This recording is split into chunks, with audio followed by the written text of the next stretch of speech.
because you use the word method doesn't mean we're referring to the method. Right.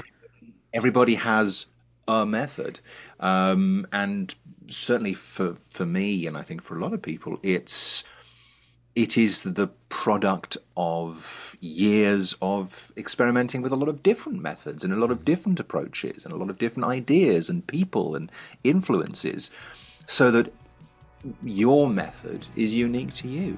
And it might be crossover with other people, but it is still unique to you.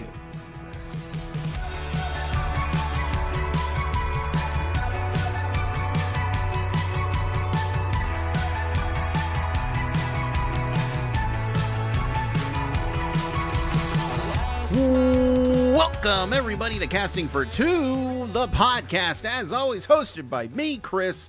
Welcome, everybody, to episode number 552. I'm hyped. I had an energy drink, and I am ready for people to listen to this chat today. And you can tell because the way I did my voice thing.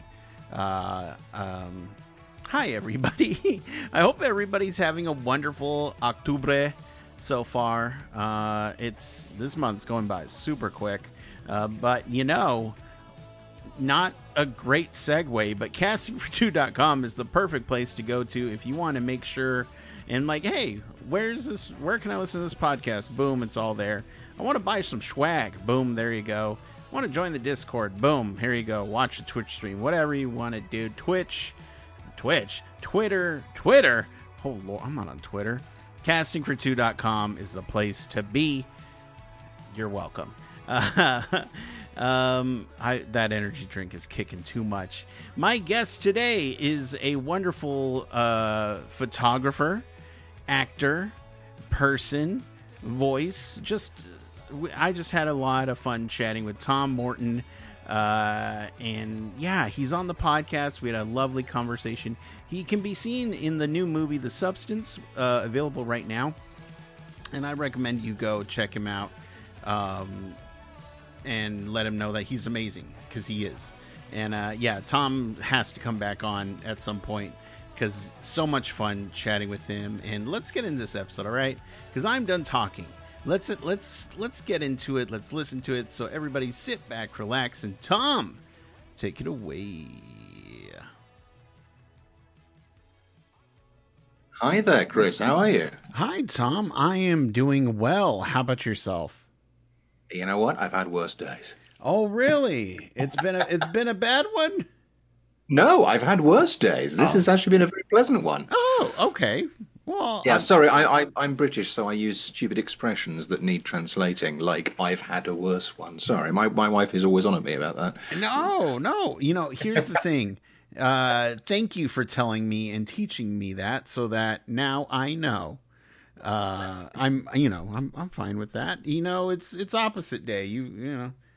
This is it. Yeah. Is it? Let's make things complicated when they could be. It's pretty much what we do.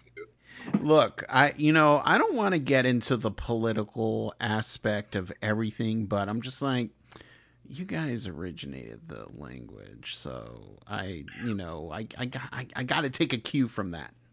No, and I respect that. I get that. I think we originated a lot of things which we should be less proud of. Yes. We also originated a huge number of sports which we then went out, taught the rest of the world, and now they wipe the floor with us. Yeah. So yeah, it's funny how things like that work. It never quite panned out. The British keep having to come up with new ridiculous sports which they're the only ones they might be good at. Right. I don't know, like something about flinging towels on deck chairs or something. Okay, we'll see that at the next Olympics, I bet. Yeah, it's not going to be the weirdest thing there, is it? No, I'm sure. I know we're past the Olympics, but I still think about that girl. Yes. Reagan, yes, and I'm just like, what a special time. In the most diplomatic way possible. That was a thing, wasn't it? Yes. And it's just, how many levels did they get through to the Olympics? Like, who was that just an oversight? Just like, nah, Look, we'll just allow Ray Gun because we like the name, so that'll be good. It did, yeah. No, the name definitely was doing a lot of heavy lifting, I Yes, think. yes. I'm not sure that anything else was. It was just like, look, I have the name. That's half the battle, okay? Yeah, it's a So, little bit like a comedian coming up with the punchlines and then working backwards and ex- going, okay, I'm sure I can think of a setup for this. and if I don't, hey, you know what? It'll be an all punchline set. There you go. That'll be It'll fun. think of it as an out of context one-liner show. Exactly. You know that I feel like that would be an experience into itself. I mean, yeah, I think strap in because it's going to be bumpy, but I mean, I'm pretty sure I've been to that show. Yeah. But anybody who's had the joy of going to an open mic has experienced that at some point. Yes, yeah. I've only ever done one open mic in my life, and it was just very interesting to see. I love the fact that they're kind of working on the craft, but I just like seeing people the side of bombing. I've always heard of people bombing in front of Yeah. people, but I've never actually seen it until doing an open mic. And it's like, oh, okay, so that's what that looks like. Interesting. All right. It's weird, isn't it? It's this sort of incredibly painful experience, Hmm. not just for the person on stage, but also for everybody in the room, because you don't want to see someone fail. Not Right. really. I mean, Right. there are probably people out there who you might want to see fail. That's a separate conversation. But enough about my family life. But but certainly when you go to a place where you got up and coming performers or wannabe performers putting their heart and soul into this and trying to give an audience a good time, and it just landing like a ton of bricks every Yes. time. Yes. It's Yeah. It was like it's uncomfortable. It's kind of like watching The Office, but live. right, right. That, and I was gonna say, what was that show, Baby Reindeer? Oh my When God, he was yes. doing the stand up aspect, it was Hmm. just oof. It was like all oof. Yeah. I mean, that whole show, there was a lot of just sitting there squirming in your seat, going, I don't have to do this, do I? I Right. could, I could go outside. It's, which is a thing because I'm not I'm not really a horror film like aficionado. It's Yeah. not a genre that I grew up watching a lot of. It's particularly like kind of slasher stuff was never really my speed. Mm-hmm. But I remember going to see Sam Raimi's Drag Me to Hell, Yeah. which I feel like it's one of those films like everyone had kind of forgot that it happened, Correct. which is a shame because it was so phenomenally well crafted. Hmm. But I remember going to see this and sitting in the movie theater, and the film starts, and then suddenly you start getting Sam Raimi doing what Sam Raimi does, which is Yeah. just hit you with these jump scares and manipulating his audience with so much skill Hmm. to the point where you're like, okay. Like I'm counting it down, like 5, 4, 3, 2, 1. I'm going to jump out of my skin now, and he gives you nothing. He gives you a beat and then another beat, and you go, Yeah. "Oh, okay, it's all fine." And that's when the jump scare Yes. happens. Yes. He And I remember, lulls you into that false sense oh, of confidence or whatever. he's so good. Yeah. But I remember sitting in this movie theater and just thinking, I could just leave. There's nothing. There's no like. It's my money. I've Yeah. spent it. Yeah. I'm not arguing that Mr. Raimi has done a phenomenal job. I don't like it. It makes me unhappy. Um, but at the same time, I just kept coming back for more, and just Yeah. I think there's something like it's like a roller coaster, really. You don't have to do it, but there's something perversely twisted about the joy you experience. Right. That just, And the curiosity turns on and you're just like, well, I wonder what this is going to lead to. oh, absolutely. And I think there's also a slight element of you ever wait for a bus and you wait 10, 15, Mm. 20, 30, 40 minutes, and you're like, oh, sod it, I'm just going to walk. And then Yeah. you start walking, and then the bus overtakes you. I think there was this slight element of like, I've been in here for 45 minutes. Yeah. I can't leave now. Right. And it's only another 40 minutes to go. But oh, you ratcheted it up in those 40 minutes. Oh, yes. My God.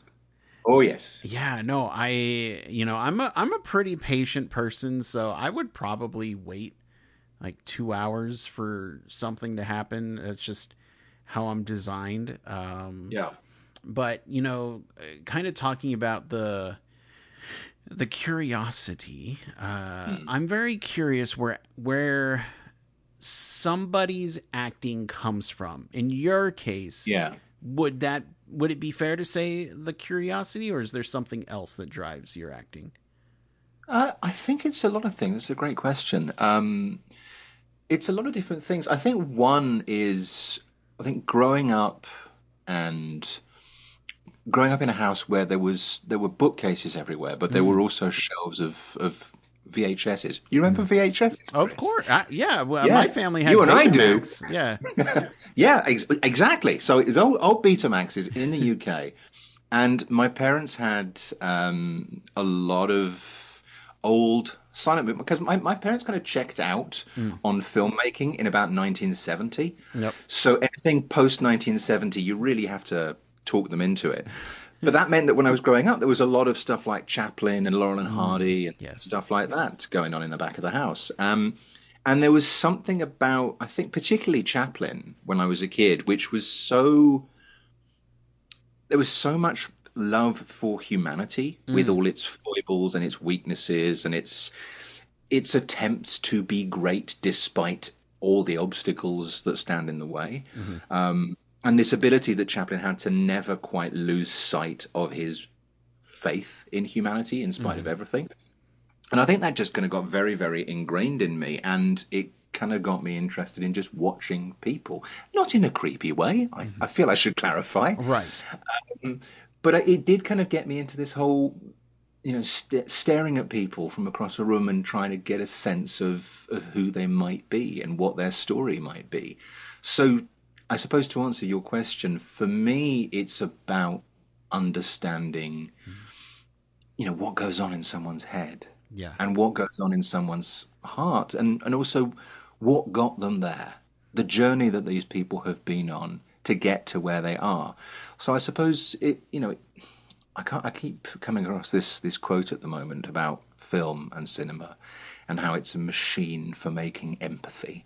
Mm. And I think it's such a lovely turn of phrase. I think it might be Roger Ebert. Um, I'm sure people will write in and tell you.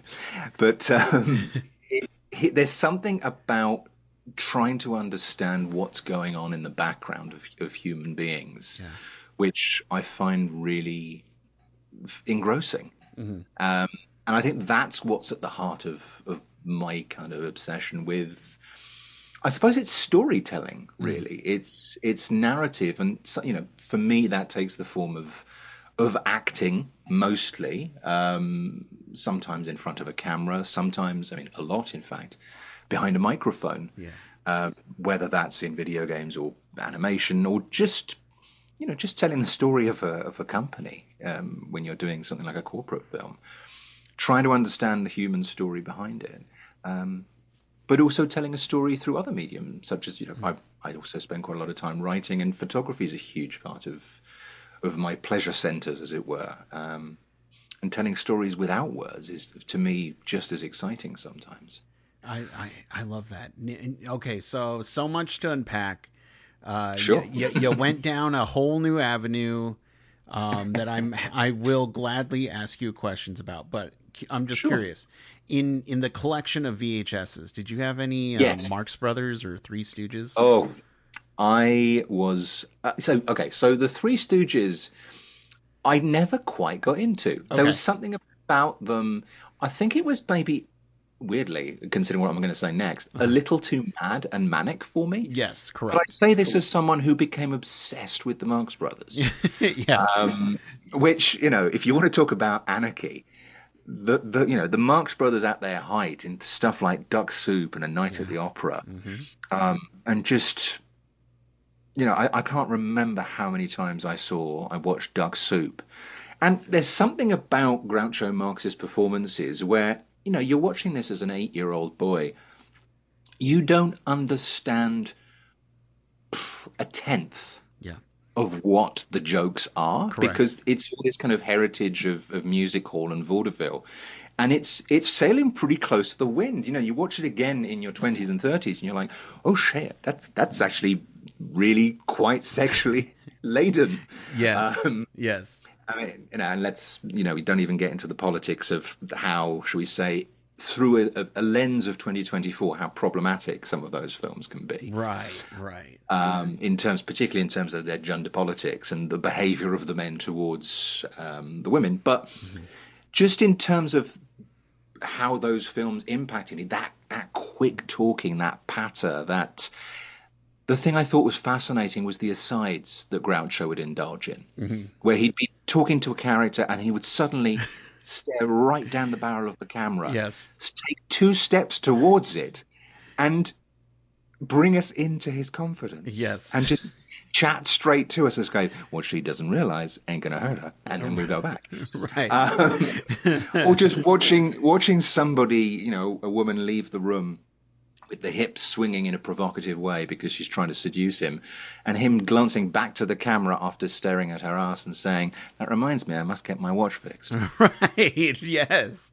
It's so crazy just to, watch it and just think about Mm. this character.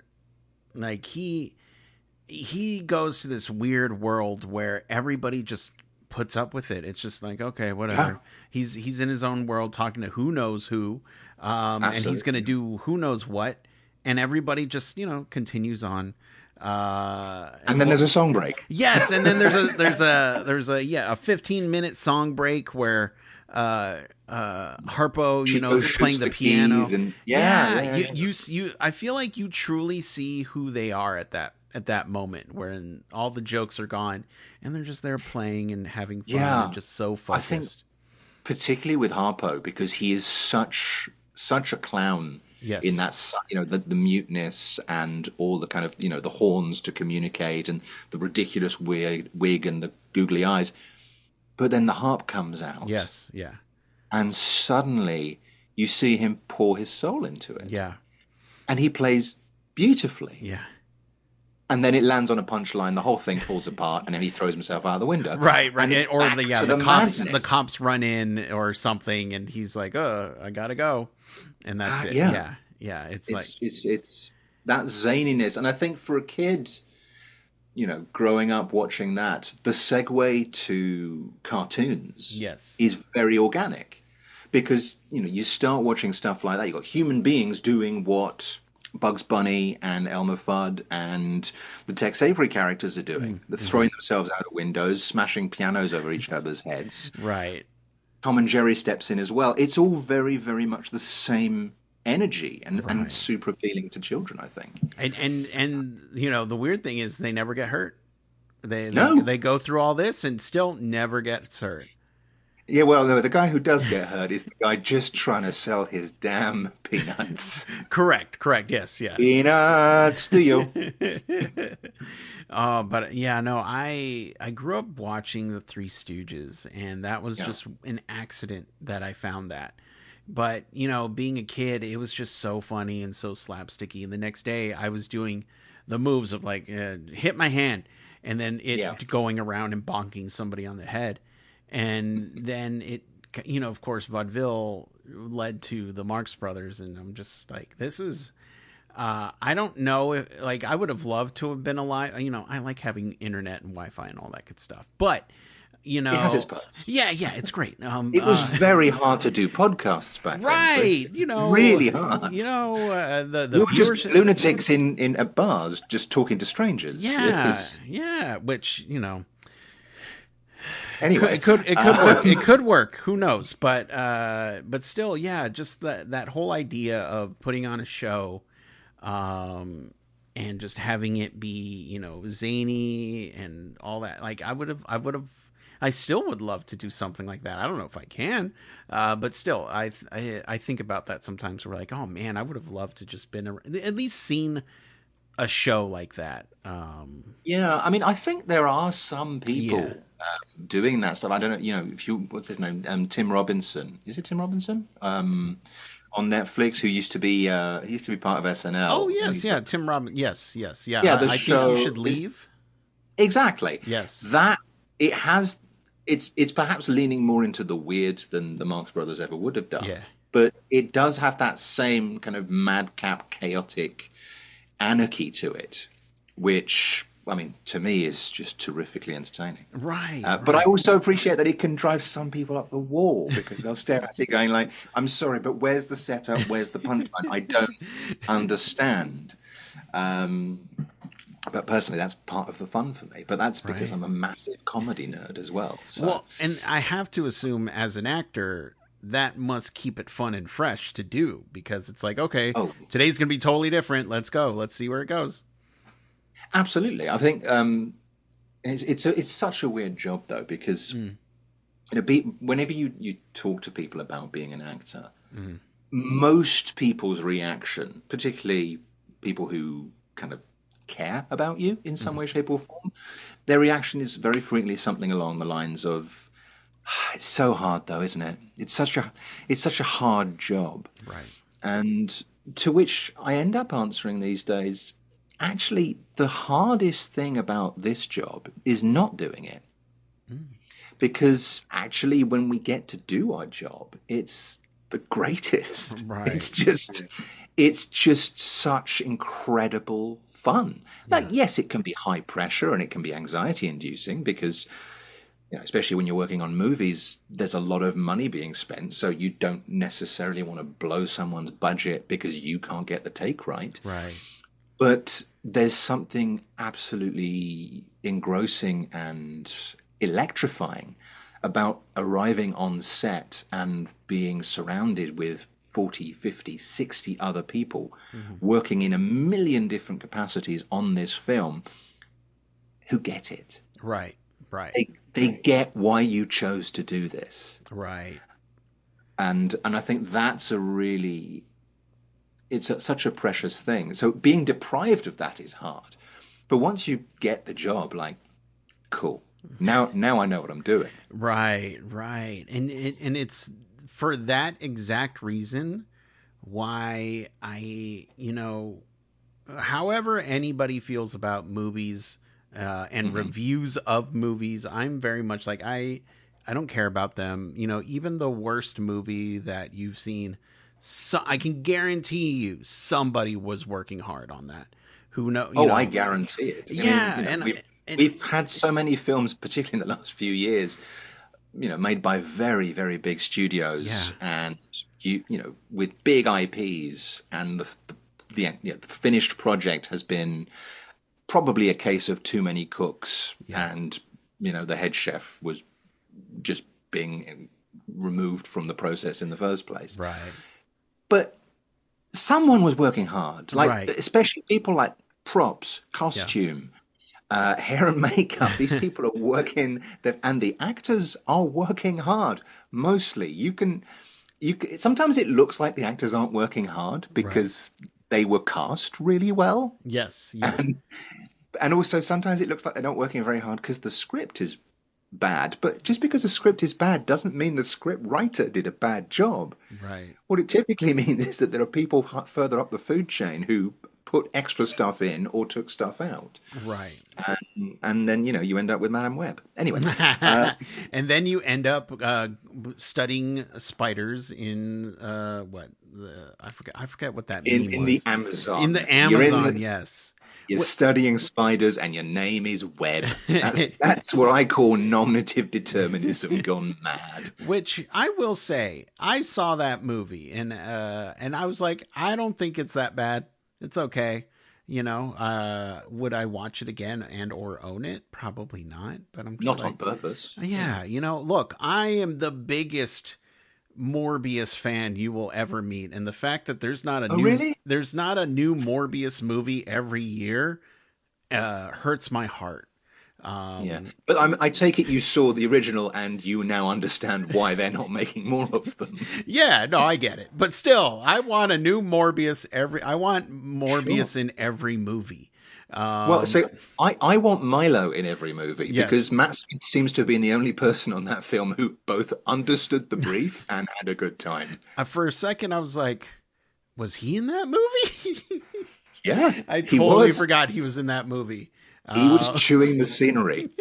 yeah, he had that dance scene. I forgot that scene where he danced to something. Matt Smith Yeah, clearly had a phenomenal time, whilst Jared Leto was being very, very serious and dour. correct. Being Michael Matt, Morbius as he is. he is so method. Um, and Matt Smith just went, "This is very silly. I can do silly. Hold my beer." Yeah, Jared, Um, take a day off. I got this. yes, let me just shoot the scenes that people will enjoy. Um, I totally forgot. Yeah. yeah. Another movie I've only Anyway, seen I'm not once. here to dunk on other people's work. No, no. Well, look, I'm telling It's just everyone, a joyful byproduct. it's fun.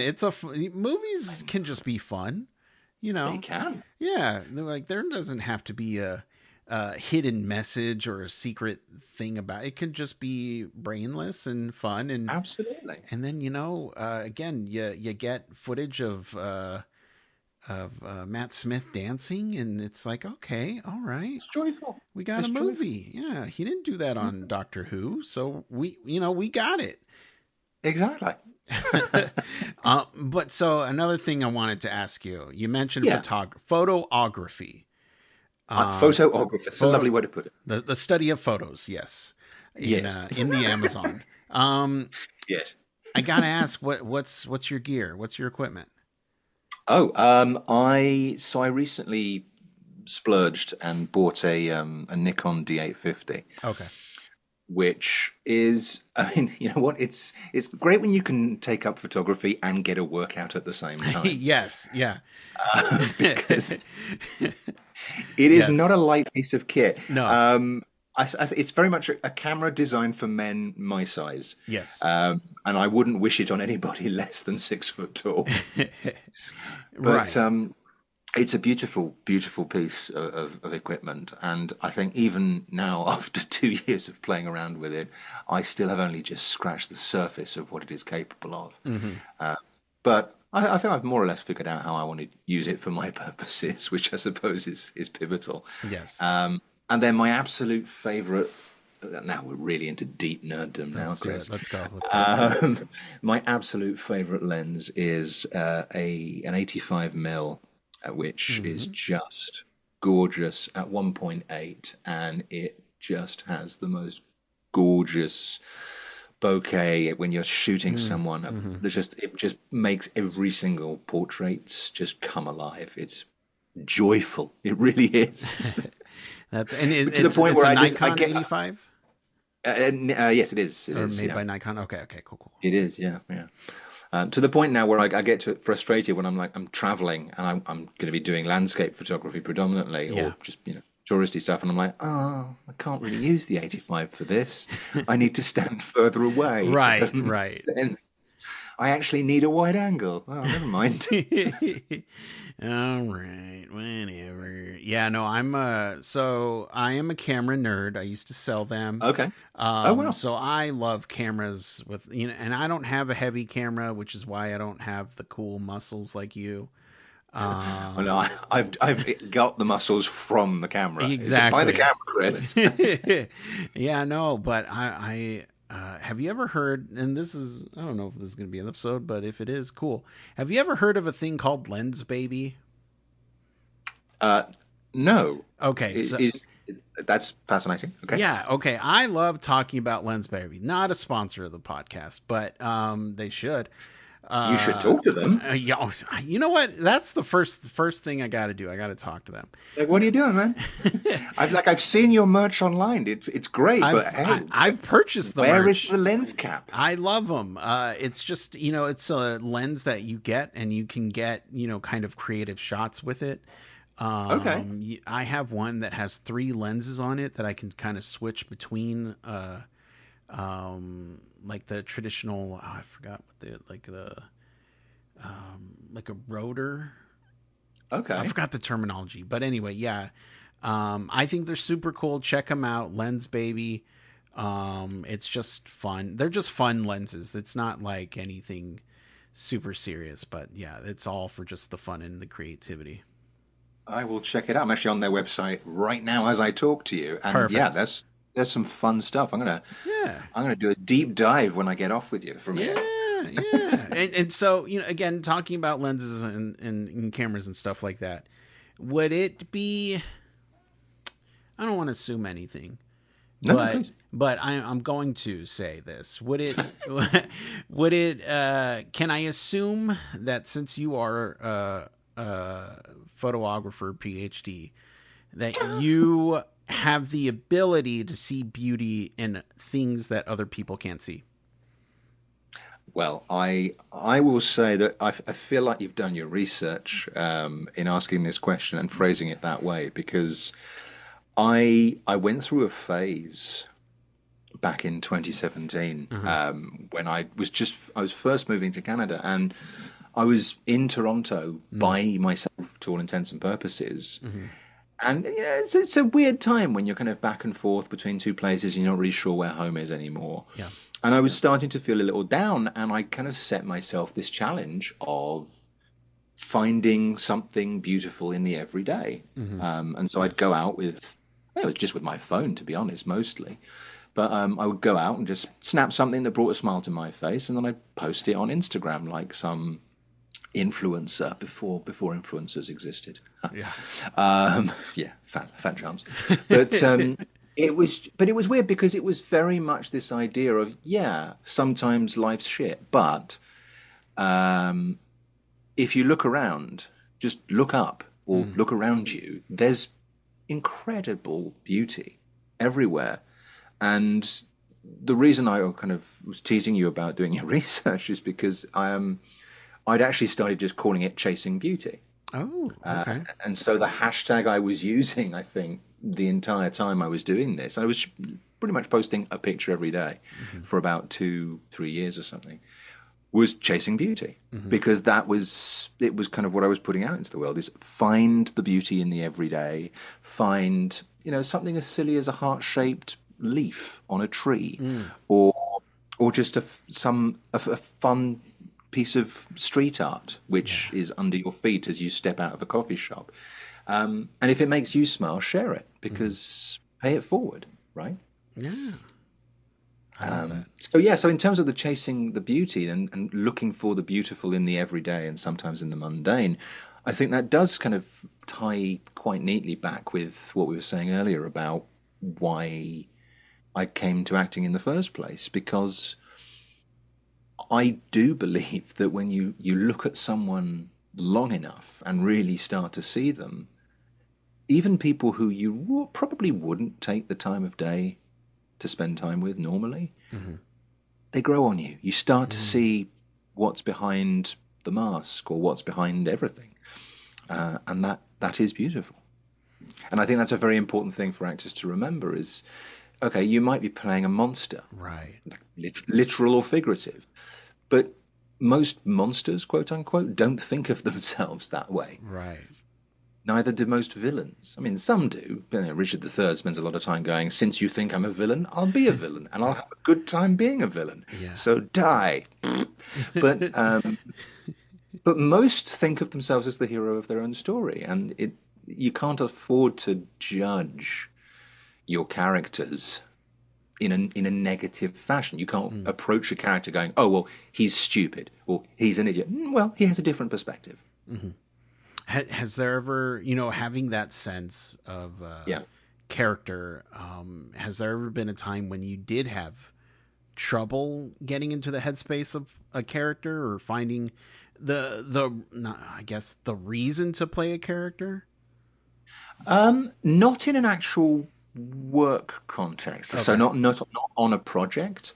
Um, but I did. I was working in a workshop taught by a fantastic acting teacher I used to work with back in France, and he had this uncanny ability to just meet an actor for about 12 seconds and Mm. know exactly what they needed to work on. Oh, And okay. so, he met me and he went, okay, you're going to work on this. And he handed me this scene. And I can't actually remember what it was called. But I really, really struggled with it because Mm. it was a character who was furious. Oh, He okay. was absolutely bone-chillingly, blood-curdlingly filled with hatred and Mm. anger and spite for the world. And it took me an incredibly long time to kind of find a way into that. Hmm. And I think it was probably to a great extent because I was a little bit coy about my own feelings Hmm. of that nature, because you know, you don't behave like that, right? Right. If you're educated a certain way or brought up a certain way, and you have a certain personality, you don't express those feelings because it's unseemly. And so I really really struggled to tap into that and let go Hmm. enough to approach it.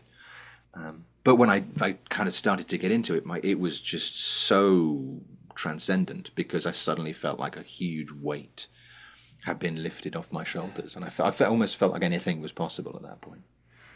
I love that. Has kind of going off that as well. I love how all these are just kind of dovetailing off of each other. Not I didn't plan it that way. It's just working Yes, out. and But there it is. but have you gone too deep on a character? Um, I think, yeah, probably a few times. Hmm. I think as I get older and more experienced, I get better at stepping out of a character at the end of the workday. Yeah. But I was doing a play a few years back, and the character I was playing was not on the same scale as the one I was talking about earlier, but he was a pretty angry and twisted guy. Hmm. And I realized that I was not the best company for the couple of months when we were Yeah. doing that show. I definitely allowed myself a few more drinks than I normally would have done if I had been entirely in my right mind. Yeah. Yeah. Um, You and had your friends saying, "Hey, just text me when you're done with the show. We'll hang out. See you I then. think Bye." it's the fact that they were texting and saying, "Let's not hang out." I Oh think yes, yeah, yeah, yeah. you are not fun anymore. Um, but no, it can happen, and I think it Yeah. also happens sometimes if I'm doing a self tape and I have a very sort of sharp, short turnaround, which is the case a lot these days. And you get a tape and it's like, "Hey, can you get this back to us tomorrow?" Hmm. Sure. Yep, I'll drop everything. Yep. Um, Yep. but Not doing anything sometimes, anyway, so okay, yeah, fine, right? whatever. Sure, I'm just sitting around waiting for the phone to ring. That's what Yeah, actors do, yeah, right? yeah. Um, sure, but sometimes because it's a very very small window to get the thing done, you find yourself kind of accelerating through. Mm, Well, at least I do, accelerating through the emotions and the pace and the scenes, and it can be you don't necessarily kind of ease yourself into it, which means you don't necessarily right. ease yourself out. It's kind of like, I don't know if you have ever been scuba diving, but if you get past a certain depth, Hmm. you have to wait on the way back up to allow the body to equalize and Oh, get you change in yes. pressure. And sometimes you don't have time to equalize. Again, Right. not when you're diving. If you're diving, take the time to equalize. Important Like, PSA, everybody. If you're hey, diving, just wait if it I out. yeah, if I teach you only one thing today, it should be equalize. Equal. But the same is potentially applicable when you're acting and getting into characters who are perhaps a little unsavory or a little bit emotionally high strung. Is give yourself the space and give your partner, both your person in your personal life and your scene partner, some space Mhm. and some time to recover from you because you might not always be a friendly person in Yeah, those moments. yeah. And you know what? If they stick around, that Lock it they love, down. yeah, they love you, and that be with them and treat them nice. Exactly. So, Absolutely. yeah, yeah. That's how you know. That's how you know. But again, equalize, and if your lover sticks around, they love you. So, Yeah. If they do more than just tell you, but they show you, right. then stick around. Yeah, you're good. And so for we're kind of coming on time, but Yes, uh, I I, think. Yeah. yeah, I do love to ask this question, and I'm very curious to hear what you say. Sure. Um, for you, what makes a good character? Whew. Wow. That is. You sure we have time for that? Well, we got maybe, I don't know, 20 seconds. Okay, I got 20 seconds to Equalize answer. is not. I will not accept equalize. So I was going to say equalizing is not an option here. no. What makes a good character? Three dimensions. I think Ooh, if okay. if you're going to really be quick in your answer, three dimensions. So often characters, in scripts, be they plays or films or whatever, end up being a function rather than an actual person. Hmm.